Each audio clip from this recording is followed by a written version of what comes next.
Little things that can change your life and maybe the world.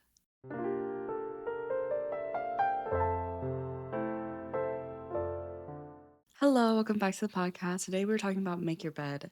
Of course, I have all the information for the book down below.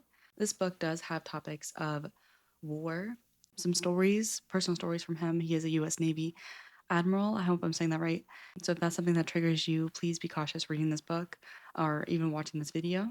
But let's get started. This book I reread for the podcast. I first read it maybe a year ago, and I really didn't want to read it again, and not because it wasn't amazing, but because I cried so much reading this book.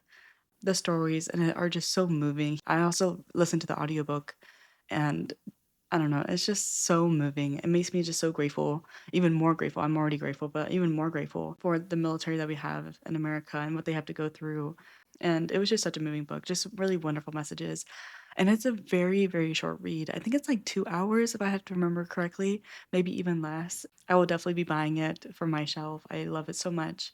I also want to support him, and I just definitely recommend it. So, his thing, like I said in the beginning, little things that can change your life and maybe the world. And the first one is making your bed. Start your day with the task completed. If you want to change the world, start off by making your bed.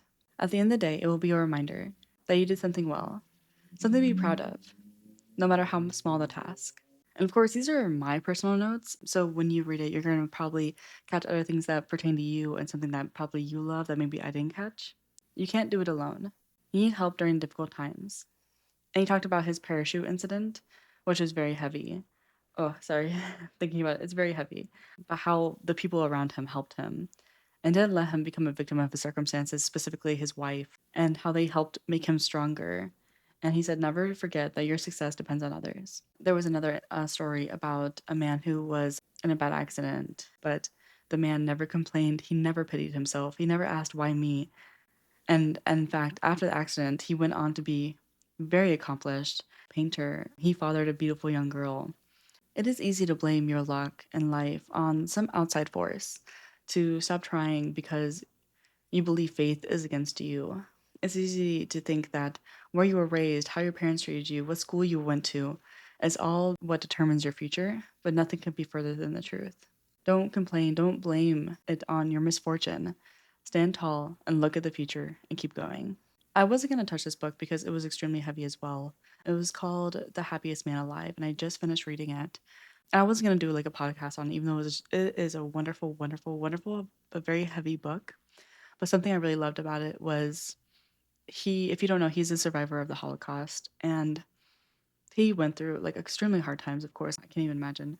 But after the Holocaust, he still went on. I believe he owned multiple businesses. He got his real estate license. Like he lived such a powerful life, even though he was a victim of this tragic, horrific event.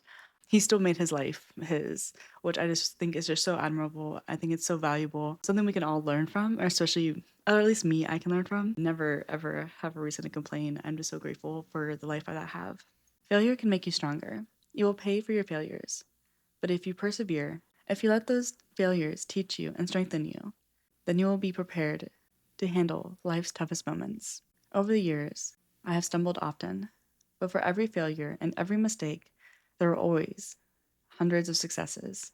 I realized that the past failure had strengthened me, taught me that no one is immune to mistakes.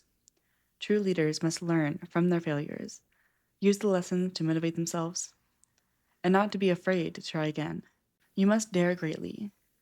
That obstacle course is going to beat you every time unless you start taking some risks.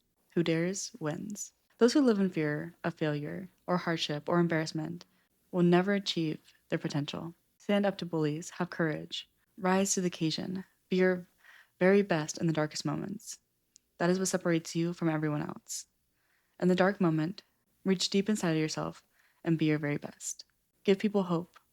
The power of one person to inspire and give hope. If that one person can hold on, then so could we. This specific quote was a really cool story in the book. So boot camp is very brutal if you don't know. And basically, I believe they had to be submerged in mud that was freezing.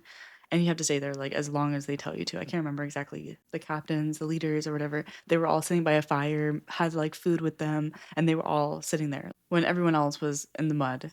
And, the leaders were like, "Oh, if you guys can quit now and you guys can come here and like sit by the fire and have food with us, like, who wouldn't kind of thing." And one guy, and I believe he was next to him, one guy started getting out of the mud because he was like obviously so tired of being freezing cold and everything.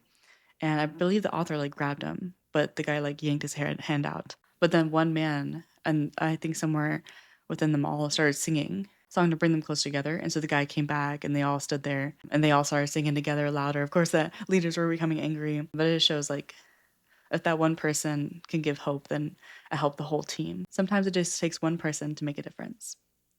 Never ever quit. If you quit, you will regret it for the rest of your life. Life is full of difficult times, but someone out there always has it worse than you do.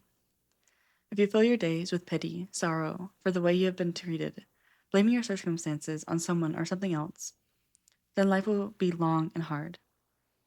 If you, on the other hand, refuse to give up on your dreams, stand tall and strong against the odds, then life will be what you make of it. And you will make it great.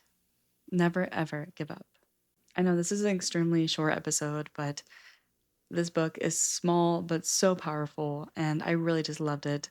I definitely recommend it. I really hope this is able to help you or someone you love, and I will see you in the next one.